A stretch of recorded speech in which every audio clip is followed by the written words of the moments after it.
Tak persoalkan kemiripan Warkopi dengan Warkop DKI, Indro Warkop singgung brand. Warkopi sempat jadi sorotan karena tiga pemuda itu dinilai memiliki kemiripan wajah dengan Dono Kasino Indro yang tergabung dalam Warkop DKI.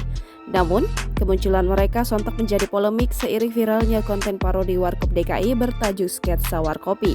Sebab Indro Warkop dan lembaga Warkop DKI menyebut mereka tak punya etika.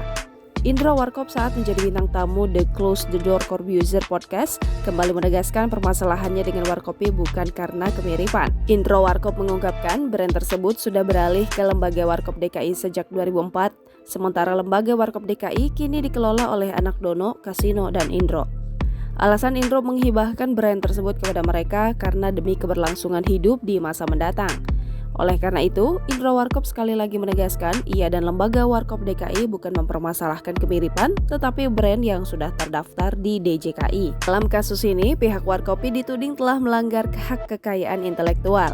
Pasalnya, lembaga Warkop DKI merupakan pemegang hak eksklusif yang sah atas merek dan nama warung kopi Dono Kasino Indro atau biasa dikenal masyarakat dengan nama Warkop DKI. Diketahui belakangan viral tiga pemuda yang mirip grup lawak Warkop DKI, mereka membuat konten parodi Warkop DKI bertajuk sketsa Warkopi. Jangan lupa subscribe, share, komen, dan like ya!